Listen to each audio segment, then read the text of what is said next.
Decide होता है कि गवर्नमेंट का कितना एक्सपेंडिचर रहेगा, गवर्नमेंट का इनकम कितना रहेगा, अकॉर्डिंगली स्कीम्स बनाई जाती हैं। New generation reforms and technology, तो इन सभी एरियाज पे इस साल की बजट थीम बेस्ड थी। यहाँ पर जितने भी हमारे ऑयल सीड्स हैं, चाहे सेसमी ऑयल हो, मस्टर्ड ऑयल हो, ये जितने भी ऑयल सीड्स होते हैं, इंडिया मेजरली वो इंपोर्ट करता है बाकी की कंट्रीज से। तो इसके लिए काफी ज्यादा लोन्स भी मिलेंगे, काफी ज्यादा स्टूडेंट्स को स्कॉलरशिप भी प्रोवाइड की जाएगी, बच्चों को एजुकेशनल लोन्स मिलेंगे जिसमें इंटरेस्ट रेट भी कम से कम सेट किया गया है। यूनियन बजट 2024 आ चुका है और अब सभी जानने के लिए उत्सुक होंगे कि इस बजट के हिसाब से आप कौन से इनकम टैक्स स्लैब में जाएंगे, आपको कितना टैक्स पे करना पड़ेगा, गवर्नमेंट की ऐसी कौन कौन सी नई स्कीम्स आने वाली हैं और वो स्कीम्स आपके लिए कितनी ज्यादा फ्रूटफुल रहने वाली हैं।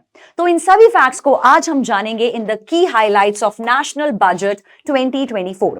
सबसे पहले जान लेते हैं कि ये बजट का जो प्रपोजल आइडिया है वो कॉन्स्टिट्यूशन के आर्टिकल 112 के अंदर मेंशन है, जिसको प्रेसिडेंट के असेंट के साथ दोनों हाउसेस जब अप्रूव करते हैं तो बजट को पास कर दिया जाता है। यहां पर बजट पास करने के टोटल 6 स्टेजेस होते हैं। इन 6 स्टेजेस में बजट को पास किया जाता है। सबसे पहले तो फिस्कल पॉलिसी फॉर्मुलेशन होता है, डिसाइड होता है कि गवर्नमेंट का कितना एक्सपेंडिचर रहेगा, गवर्नमेंट का इनकम कितना रहेगा, अकॉर्डिंगली स्कीम्स बनाई जाती हैं, बजट प्रिपेयर किया जाता है। उसके बाद बजट को दोनों हाउसेस अप्रूव करते हैं। उसके बाद बजट को एग्जीक्यूट किया जाता है। बजट को एग्जीक्यूट करने के बाद total accounting and reporting check की जाती है और लास्ट स्टेज में इसको कंट्रोल एंड ऑडिट किया जाता है। इस बार का बजट स्कीम की अगर हम बात करें तो थीम की बात करें कि इस बार का बजट एक्चुअली किस थीम पर बेस्ड था, तो वो बेस्ड था एम्प्लॉयमेंट। एक एक्रोनिम है जिसने कहा था ये सारे की एरियाज को इस साल का बजट कवर करने वाला है, जैसे कि employment in education sector, MSME sectors, productivity, land opportunities, youth, middle class, energy security, new generation reforms and technology. तो इन सभी एरियाज पे इस साल की बजट थीम बेस्ड थी और इन्हीं सब एरियाज में रिफॉर्म्स और स्कीम्स लाई गई हैं। तो सबसे पहले बजट की थीम जिन 4 की एरियाज पर इस बार फोकस कर रही है वो है आपका नंबर 1 रोजगार, एम्प्लॉयमेंट स्कीम, नंबर 2 स्किलिंग में कैसे एनहांसिंग करनी है, नंबर 3 एमएसएमई, जितने भी आपके माइक्रो स्मॉल मेजर एंटरप्राइजेस होते हैं उनको लोन्स कैसे क्रेडिट करने हैं एंड ऑल दैट। नेक्स्ट है मिडिल क्लास के लिए क्या है यहां पर बजट की थीम। तो एक एक करके सभी के की एरियाज को डिस्कस करते हैं। सबसे पहले बात करें एग्रीकल्चर एरिया की, तो एग्रीकल्चर में सरकार ने काफी नए रिफॉर्म्स लेके आए हैं।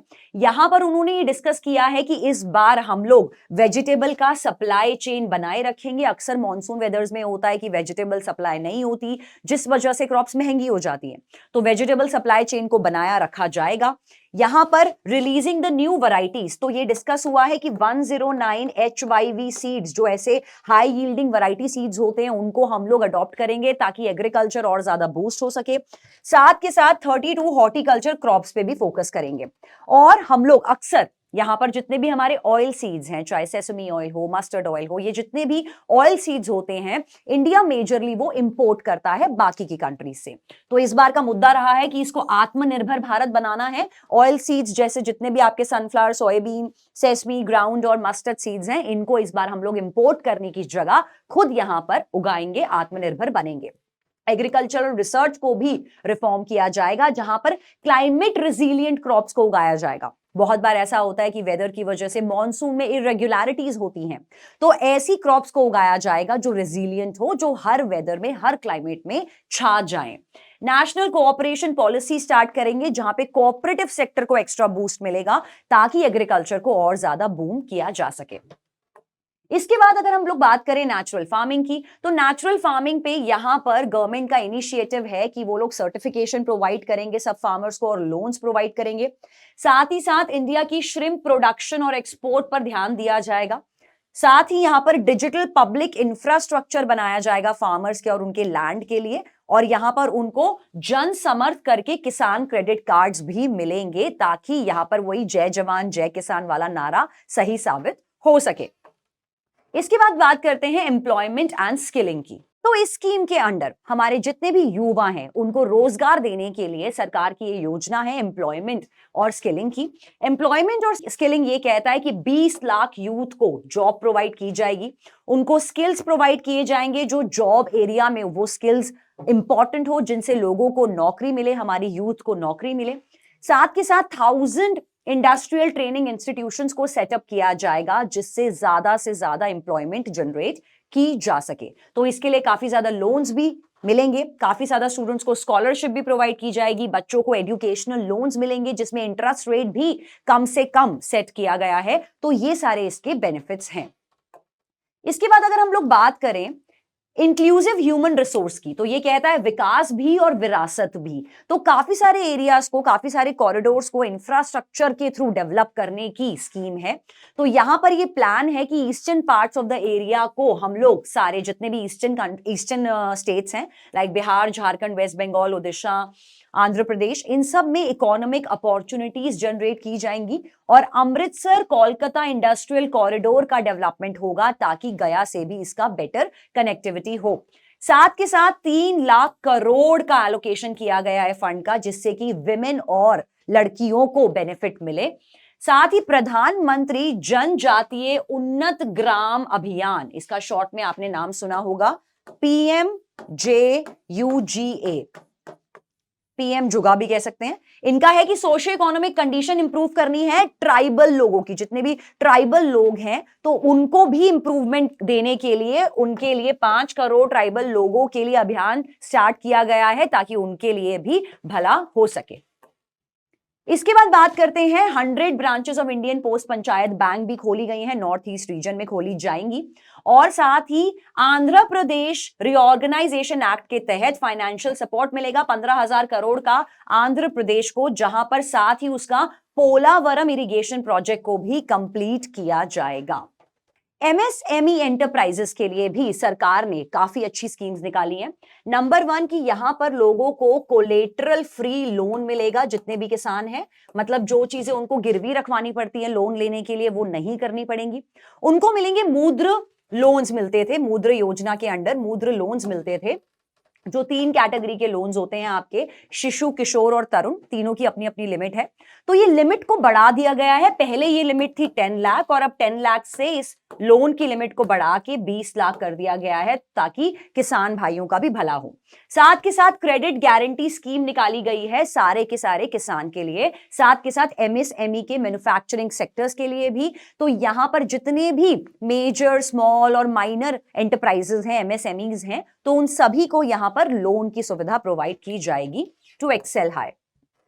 इसके बाद बात करते हैं इंटर्नशिप अपॉर्चुनिटीज की, जो यूथ को मिलेंगी। इंटर्नशिप अपॉर्चुनिटीज टॉप कंपनीज के अंदर सभी यूथ को 5,000 पर महीने का स्टाइपेंड जैसा मिलेगा, assistance of 6,000 through the CSR funds के थ्रू सभी यूथ को एक बेसिक अलाउंस जरूर इस केस में मिलेगा। अब बात करते हैं अर्बन डेवलपमेंट की। तो urban area plus rural area दोनों में ही इंफ्रास्ट्रक्चर को डेवलप किया जाएगा। स्ट्रीट मार्केट्स का कॉन्सेप्ट लेकर आए हैं, जहां पर 100 वीकली हार्ट्स लगा करेंगे, जहां पर वेंडर्स होते हैं, जो फूड वेंडर्स होते हैं, जो लोग कलाकार होते हैं, वो अपनी कला का प्रदर्शन कर सकते हैं। तो इस तरह के 100 वीकली हार्ट्स लगेंगे, तो यहां पर होगा। साथ के साथ ट्रांजिट ओरिएंटेड डेवलपमेंट होगी, जो 14 सिटीज में फैलाई जाएगी, जिनकी भी पॉपुलेशन 30 लाख से ऊपर की है। साथ ही वाटर मैनेजमेंट को किया जाएगा ताकि वेस्ट वाटर को मैनेज किया जा सके, because it's a good source. साथ ही यहां पर पीएम आवास योजना अर्बन 2.0 को स्टार्ट किया जाएगा, जहां पर कहते हैं हर इंसान का अपना घर होना चाहिए, तो आवास योजना 2.0 आएगा, जहां पर ट्रांसपेरेंट रेंटल हाउसिंग मार्केट्स होंगी और पॉलिसीज और रेगुलेशंस अकॉर्डिंगली होंगे। एनर्जी सेक्टर में यहां पर इस बार सरकार का यह मोटिव रहा है कि सोलर पावर एनर्जी को एनहांस किया जा सके। तो सोलर पावर को एनहांस करने के लिए यहां पर सेटअप किए जाएंगे R&D। तो यहां पर एनर्जी सिक्योरिटी ये कहती है कि एनर्जी ऑडिट के हिसाब से फाइनेंशियल सपोर्ट मिलेगा स्मॉल इंडस्ट्रीज को, और यहां पर AUSC thermal power plant setup किए जाएंगे, अ venture between NTPC and BHEL। तो जैसा कि हमने यहां सोलर पावर की बात करी थी, तो पीएम सूर्य घर मुफ्त बिजली योजना ये कहती है कि हर घर में सोलर पावर प्लांट को सेटअप किया जाएगा, जहां पर मुफ्त बिजली मिलेगी। और यहां पर जब आप उस सारे सेटअप को करेंगे तो उसमें सब्सिडी भी मिलेगी, ताकि कम से कम 1 करोड़ घरों तक हम फ्री बिजली पहुंचा सकें, जहां पर up to 300 units every month free होंगी। और यहां पर रजिस्ट्रेशन कराएं ताकि एनर्जी रिसोर्सेज को और ज्यादा बढ़ाया जा सके। इसके बाद बात करते हैं इंफ्रास्ट्रक्चर डेवलपमेंट की। तो सरकार ने एक स्पेशल बजट, एक स्पेशल फिगर डिसाइड करी है, दैट इज 11-11-11-11। तो इतना बजट इन्होंने डिसाइड किया है देने के लिए in the terms of crore in the infrastructure, जो 3.4% है आपके इंडिया के टोटल जीडीपी का वैल्यू, उसका 3.4% बनता है ये वैल्यू जो इंफ्रास्ट्रक्चर डेवलपमेंट में दिया जाएगा। 1.5 लाख करोड़ स्टेट्स को long term interest free loan मिलेगा, 1.5 लाख करोड़ तक का लोन मिलेगा सभी स्टेट्स को रिसोर्सेज एलोकेशन में। साथ ही फेज 4 शुरू किया जाएगा पीएमजीएसवाई योजना का, जो प्रोवाइड करेगा weather connectivity to 25,000 rural habitations, मतलब कि रोड डेवलप किया जाएगा।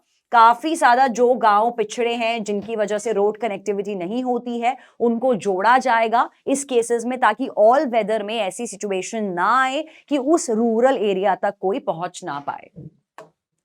इसके अलावा इरिगेशन और फ्लड मिटिगेशन को लेके भी काफी सारी स्कीम्स को लॉन्च किया गया है। यहां पर फाइनेंशियल सपोर्ट प्रोवाइड किया जाएगा सभी प्रोजेक्ट्स को और उनका बजट है 11,500 करोड़ का, जैसे कि Kosi Mechi intra state link road and 20 other ongoing new schemes. Flood management को असिस्ट किया जाएगा स्पेशली सिक्किम, उत्तराखंड और असम के एरियाज में।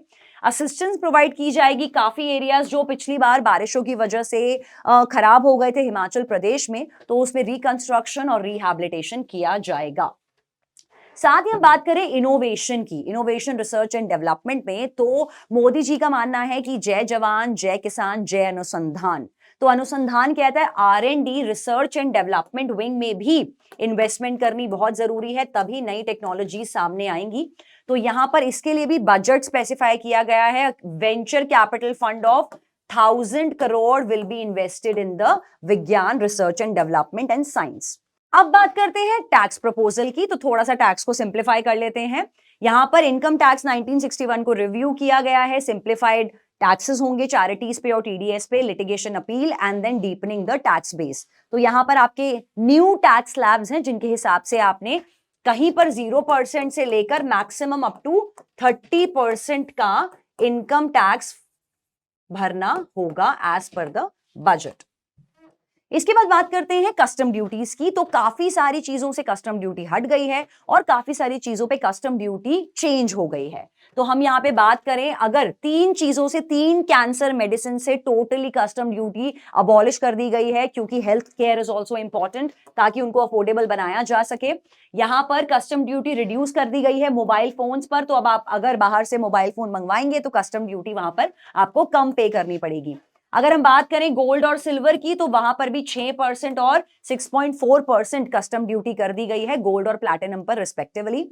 यहां पर श्रिम्प और फिश फीड पर भी कस्टम ड्यूटी को रिड्यूस करके 5% कर दिया गया है। यहां पर काफी सारे कैपिटल गुड्स से, जैसे सोलर सेल, सोलर पैनल्स, इन सब से भी कस्टम ड्यूटी डिलीट, अबॉलिश कर दी है। साथ ही टोटली एग्जेम्प्ट कर दिया गया है कस्टम ड्यूटी को टू द 25 क्रिटिकल मिनरल्स। ऐसे बहुत सारे मिनरल्स हैं जो हम लोग इंपोर्ट करते हैं, तो 25 क्रिटिकल मिनरल्स पे कस्टम ड्यूटी अबॉलिश कर दी है। अब बात करते हैं लास्ट में टोटल एक्सपेंडिचर की, कि सरकार इस बार कौन से सेक्टर को कितना एक्सपेंडिचर देने वाली है। तो डिफेंस के पास जाने वाला है अप्रोक्सीमेटली इतना in the crores, rural development को एलोकेट हुआ है ये fund in the crores, agriculture area को ये हुआ है एलोकेट, होम अफेयर्स को दिस वन, एजुकेशन सेक्टर को this one 1,25,000 something, IT area को इतना, हेल्थ एरिया को इतना, एनर्जी एरिया को इतना, सोशल वेलफेयर एरिया को इतना, एंड कॉमर्स एंड इंडस्ट्री को 47,559 करोड़ का बजट एलोकेट हुआ है। तो इसी तरह से यूनियन बजट को सेट कर दिया गया है, डिसाइड कर लिया है कि किस तरह से स्कीम्स को इंप्लीमेंट किया जाएगा, और बढ़ते भारत और विकसित भारत की तरफ ये हमारा एक और कदम है जो हमें नई ऊंचाइयों की तरफ ले जाएगा। तो कमेंट सेक्शन में बताइए कि यूनियन बजट 2024 को लेके आपकी क्या राय है।